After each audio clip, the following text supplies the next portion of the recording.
you please repeat again? All right, I'm going to repeat. I did not see half of the thing. All right.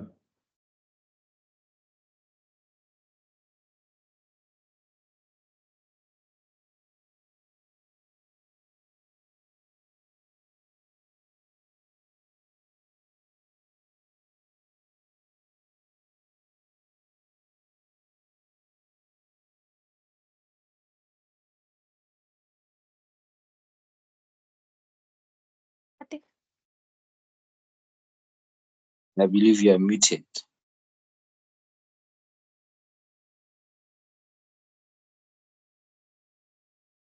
The first thing that you have to do is to go to the lookup table, and then you give each column a name. So in this case, we have the employer type, and then we have the salary range. So I'm going to give each of them different names.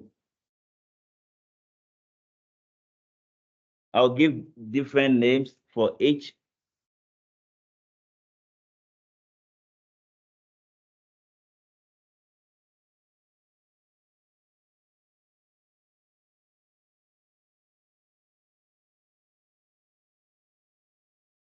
So I'll give each of them different names. I'll highlight column A.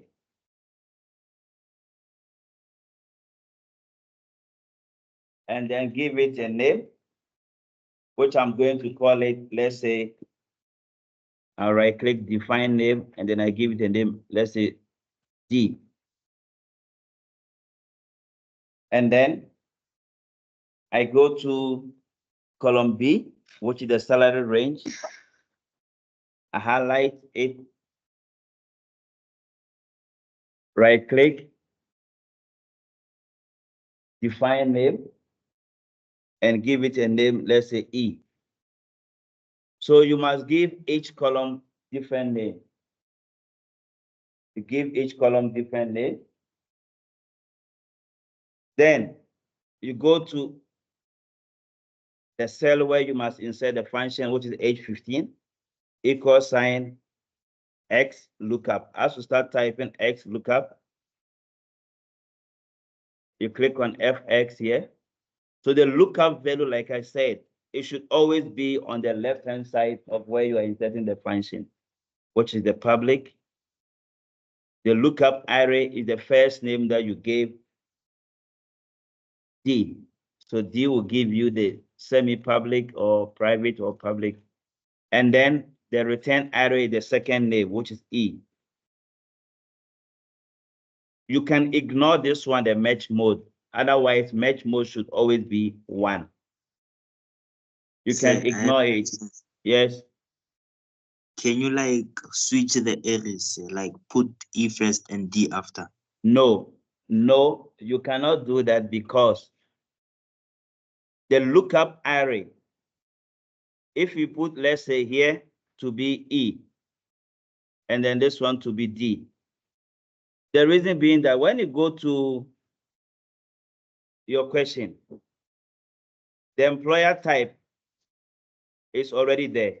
The lookup array should be something that is already there. And in the employer type that we have all of them here, but the one that we are looking for, the one that we are going to return, which is the value. So now you change it, you have made a mistake here. This one here, the lookup is the one that is already there, which is D, the employer type, which is the semi-public, the public, and then the private.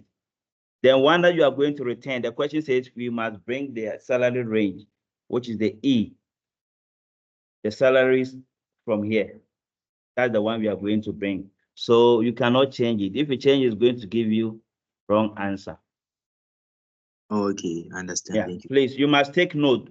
You first check here. You see this column G, employer type.